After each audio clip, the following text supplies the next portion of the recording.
Good evening. Welcome to WCTV Sports. I'm Paul Geigle, your host, and the show is called Off the Court. We're here each and every week with Coach Kevin Brogioli, head coach of the Wareham varsity boys basketball team. And Coach, I thought before we discuss basketball tonight, get into something a little different that you, your coaches, and the players are involved in. And I saw you guys down at the Shaw's Plaza, and you guys are involved in a charity. Why don't you tell the viewers about the charity? Sure. Each sports team at Wareham is encouraged to get involved in some type of community service activity or event once a year. And last year, we did the same program at Shaw's. We worked together in shifts from 8 a.m. till 4 p.m. on a pretty cold Saturday. It was cold. To collect food items and money for Damien's Food Right. Pantry, which is located in Buzzards Bay. And I'm glad to say that all the players showed up. We worked in 2-hour shifts. They gave back to the community. Oftentimes you don't hear great public relations about high school kids, but this was a really positive thing. Got a lot of good feedback, and we raised nearly $800 and a ton of food, literally, that we were able to donate to Damien's. Yeah, in this kind of economy, all the food pantries are down in volume almost in every community. So what a great thing you guys did, you know, besides the food, the money, and just the exposure for the kids and the coaches. It was good for the kids. They got a lot of positive feedback from the community. Great. People appreciated what they were doing, and I think the kids actually felt really good about what they did when they were done. Well, congratulations, Coach. That's Thank you. That's a heck of a thing. I was really, you know, glad to see you guys there. Okay, let's get back into basketball here. We had one game last week. It was kind of a glitch in the schedule, right? It's like, finally, we get to play the Case Cardinals. Exactly. And Case is flying high. They only had one loss in the SEC coming into that game. Plus, you had Jeff Hood out for another suspended game. And so you guys had your work cut out for you. We did, and it was that Case. We knew that was going to go a long way, that game, into determining maybe the eventual South Coast Conference champion. So it was a big game. They have some size, and we weren't going in with our full contingency of size. So, but I could tell in practice leading up to it that the kids were ready for that game. They were ready for a big game, and I think after the first half jitters, they came to play, especially in the second half. Yeah, it was kind of a sluggish first quarter. I think Case. They put a box in one. Or was it the diamond? Is that the same thing? Basically the same thing. But it was the first time in my 4 years of coaching Darien that a team's tried to go box in one on him. I think it was 2-1 for the first 4 or 5 minutes of that quarter. Yeah, I was just going to mention that. It was like, wow, nobody was hitting from the floor. It was possibly the defense too. You know, guys were playing. It was ugly. Yeah, it was a physical game. But like you said, it was very low scoring halfway through the first quarter. But what did you do to help Darien there beat that box? Well, we tried a couple things until we found something that eventually was going to work. The main thing we said, if we can still score in transition, they can't set up in a box in one. And so we really wanted to emphasize getting the rebound and just pushing the ball up before they could get set up. But once they were set up, we tried a couple things, but the thing that seemed to work the most was going to a 1-4 low set, where Darien's up top at the top of the key, and we spread everyone out across the baseline and put 2 shooters in the corners. We had Mason on one side, Sam on the other side, and we had an alternating with Quentin, Troy, and Anthony in the middle. And they'd come up to set picks for Darien, where Darien would penetrate and look to kick out to the sides. And Mason and Sam hit some big threes in the second half for us. Yeah, he sure did. And Darien, I was watching him trying to bust out, and he tried to step up either Quentin or LaTroy, set a nice little pick. Hopefully that broke him open. But it was, some matchups were entertaining. You had, I think it was Furtado and Darien. Yes. They were going back and forth. Yeah, they were going at it pretty good, too. I think Darien took him being on him in a box in one as a personal challenge. Is that because Furtado's a football player also? It might be, but I just think he's their best athlete. And so they put their best athlete on our best player, which is a smart move, I think. But anytime you can score 29 points against a box in one, you've done a good job. Yeah, and they've got some big guys like you mentioned earlier. They got big Matthew Plant. Plant. And we put Anthony Abbott on him, and I really was happy with the job Anthony did. I think he held him to maybe 8 points in that game. Didn't score his average, I know that. Yeah. And even though Anthony gave up 6 inches on him, he really did made him work for everything. Yeah, Anthony held him to 9 points, which is well below his average. So, and Anthony had 6 points himself and a 3-pointer. Yeah. Incredible. a lot. You know, you got to be proud of these kids. They stepped it up. I mean, third quarter, you poured in 25 points. You outscored Case 25-11. We're in the, and as a matter of fact, all of Case's 11 points came from the junior backup center. Okay. Oh, yes. I forget his name now, but he was very good that night. Corral? Corral, yeah. Yeah, Corral. And he had 18 that night. Wow. But I did think that third quarter was the key, and what sparked it really was, I think Darian, or a combination of Darian and Mason, got 3 or 4 steals in a row that we converted for quick layups, and suddenly the game got into double digits, and that was the difference. Yeah, when you guys tied the game up in the third quarter, I think it was at the 5:08 mark, Mason hit a huge three-pointer to tie the game, and then you got momentum from then on, and started to pull away a little. Yes. And what was I going to say there? Zach Corral is his name. He had a nice little step-back jump hook shot that he hit like 2 or 3 in a row, and I was saying, man, if he keeps hitting these shots, and that's hard to defend. You got to tip your hat to that kind of shot. And I'd like to also mention Darian in the game. He had 29 points, 7 rebounds, a bunch of assists. But I think the most impressive thing about Darian that night was his composure. I mean, we mentioned earlier how physical this game was. It was getting a little chippy. Mason got hit in the face, and no foul, and that was ugly. But Mason and the football player, Anthony? Yes, they went at it and started to face off against each other. And one of your players came in, but Darian backed off and just walked away. I thought that was pretty key. It was, and it's easy to get frustrated when you have a box and one on you. We oftentimes, when we put a box and one on another team, we want to frustrate that player. So Darian didn't let that happen. He rose to the occasion. And there were other players. Jay McMahon, the junior, he was held down below his average too. There are other big. They have another big forward. Is it Pyers? There's Pyers and Felipe Kenyon. Pyers. Yes. Yeah, he had a good game too. I think he poured in nine points, so pretty close to double figures. He's tough inside too. He's a good player. He can step out, take a shot, and he can. And they actually had him bring the ball up a lot, even though he's. Yeah, I noticed. And we had Mason actually covering him for a good portion of the game as well. Yeah. And Mason did a good job on him. I know Mason seems to always be on the short end of the size matchup. And like we just said, Pyers is like 6'3". He's good looking. He's coming back next year too. Right. So they got a decent team coming back. So, but a big win for you guys. Put a little space between you and Case. Right. Gives us a 2-game cushion with 5 games to go in the league. So 3 is our magic number for a co-championship, and 4, we win it outright. But who's counting? But the Case Cardinals are a tough team, and we'll probably be seeing them down the road, I imagine. Okay, this week, tomorrow night, game coming up right here on WCTV, the Old Rochester Bulldogs. They are 4-9 and 5-10 overall, 4-9 in the South Coast Conference. The last time you guys played them was right after the Christmas break. The score was 65-41. I think Mason had a big game that night. Well, 14. LaTroy Harrison, 12 points in that game, plus a bunch of rebounds.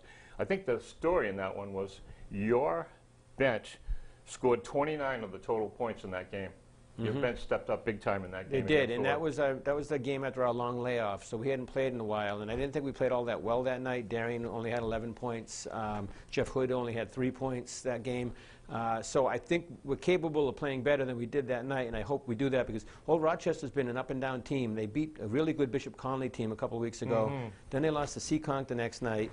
They just lost the Case by 2 points the other night in a game that could have gone either way and had a 17-5 lead on them at the end of the first quarter. So they've been playing better. They're inconsistent, but they've been playing better. So I'm confident that we're going to come ready to play. It's another crosstown rival, and kids usually like getting up for Old Rochester. Yeah, and a rare scouting trip for me. I went to watch Old Rochester. I decided to go to that game in Case because Case is a good team, and it was a very entertaining game. The thing about Old Rochester is they've only got 3 seniors. They're loaded with underclassmen. They got a good-looking junior forward, Jeremy Bear. Yes, he's their best player. He was their leading scorer last time we played them. and he's good. He's a good shooter, and he works hard. Yeah, and I happened to be sitting next to his dad, and his dad was fretting because I think the last big game he had was on January 15th on a loss to Greater New Bedford Boak. Jeremy poured in 25 points, but since then, his father said he's been struggling offensively from the floor. But I think he's a pretty good shooter, but I think his game is an inside game, moving in and setting up. But again, I think I saw a 2-3 zone, and he had trouble penetrating that zone. So he was forced to take a lot of perimeter shots in that game. But he still kept his team in the game. The big thing in that game also was Raekwon Phillips, the super sophomore. Used to be Wareham High School, but he transferred. Raekwon's been off and on this year. Typical sophomore, right? I mean, good game, bad game, but he's he's becoming a good player. He led all scorers the other night in Case with 17 points, and he was the guy that went to the free throw line. And I was talking to you about this Saturday, where it was a 3-point game, and he had one shot. They had that timeout. Told him to miss the shot. So I'm not sure. I'm pretty sure they don't coach something like this, right? I mean, he misses a shot on purpose, and as luck would have it or not have it, the ball went in the hoop. So Case gets the ball with a second and change on the clock. They heave it out to half court, hopefully, to the game will end. But it goes right in the hands of, I think, the young Bergeron kid, and he had a chance to win the game. So, I mean, a bizarre game, but, I mean, you got to hand it to the York kids. They hung in. Yes, yeah, absolutely. And their coach. They played tough defense, and, they lost to a really good team. But a game was winnable. So, you guys, what do you plan on setting up for defensively? Is it going to be man-to-man when you face these guys? We want to pressure their guards. That's the key, I think, is to really pressure their guards with full court ball pressure, some full court zone press. We might fall back to zone sometimes, and we might fall back to man. We're going to mix it up as the night goes on, but the key is going to be to pressure their guards. And one thing you don't have to worry about is the height matchup. You pretty much have that going in. For the most part, yes. Quentin on Bear, and then everyone else, I think we match up well size-wise with everyone else on their squad. Yeah, if Bear starts hitting these outside shots, you're going to have to... We could throw a little Anthony. Might throw a little Anthony Abbott on him again and see what Anthony the can do. Energizer.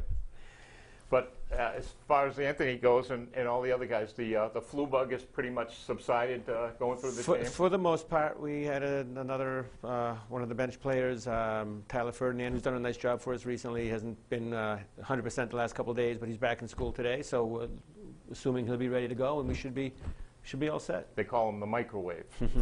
There's some great things I learned about sitting down on off the court. Is a lot of the nicknames the kids have for each other, and it's pretty fun to hear those things. You had a little time off this week because there only one game besides practice. You went to see your brother's team play. I did. I haven't really had a chance to see the girls play too much this year, so I sent my assistants out scouting to see Norton and Abington, I believe, and I stayed home to watch the girls qualify for the state tournament. Coach's brother Dave, his younger brother also, right? Yes. And Dave he just looks older. Yeah.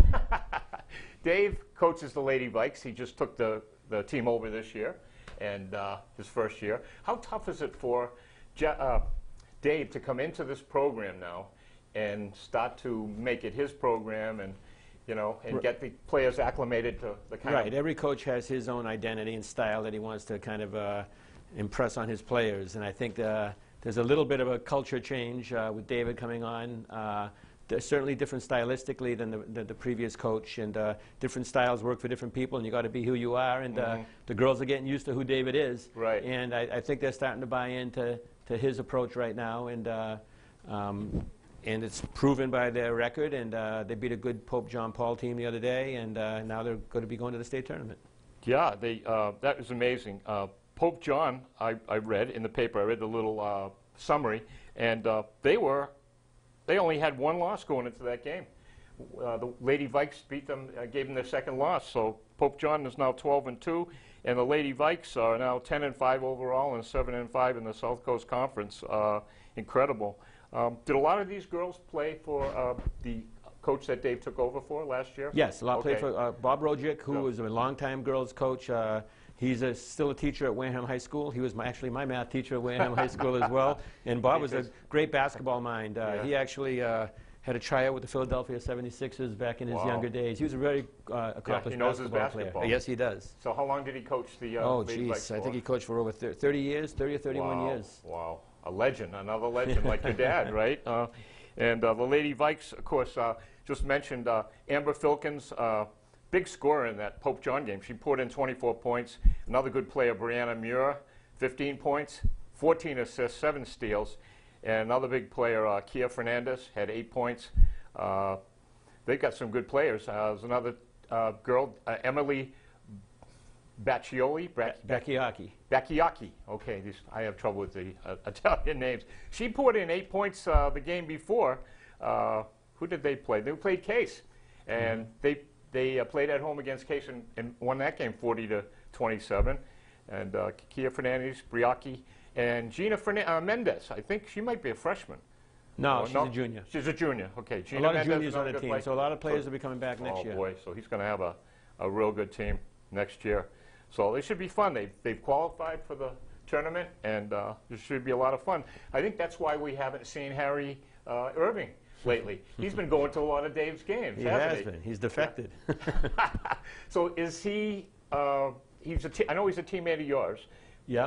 He's a Wareham alumnus. So did he play more with Dave when Dave played? No, he was a sophomore when I was a senior, and David was younger than that. So that explains why we haven't seen Harry Irving in his usual seat at the home games. And by the way, I want you people to start coming to these games. There's 4 more home games left. This week is the ones you're going to see coming up are on the road. We're on the road against ORR and then Bourne, and then we're home again for 4 big games. Greater New Bedford Boak. We got the Division I team North Quincy coming up. Case, Apponequet, and then Case again. And then Case again. So that should be a barn burner. And so for entertainment purposes, folks, you can't beat it for the money, which is short money. And support this team because they support your community. So come and support them. Looks like they're heading into the tournament with on a roll. So please come out and support them and come to the game. And also, before we close tonight, I've got another little shout out for the coach and Harry Irving for also is that your son Sammy and Harry Irving's boy Johnny Irving both qualified for the Ruth Tompkins chapter of the Honor Society. That's correct. So congratulations to Sammy and Johnny. Johnny Irving is the public address announcer at the high school games at the court. Yep. So, I mean, and what an honor. I mean, these guys, they have to maintain a 90 GPA, yes, right? And also they have to be involved in community. And community leadership service, yeah, it's an honor, and they both deserve it. And not only for Sammy and Johnny Irving, but also for the entire 22 seniors and juniors who qualified this year into that chapter of the Honor Society. So in school, it's not always about sports; it's about getting an education. And hats off to all the kids. I wish I had time to rattle off all the names, but we're coming to a close here again on Off the Court. So thanks again for watching, and join us again next time on WCTV Sports.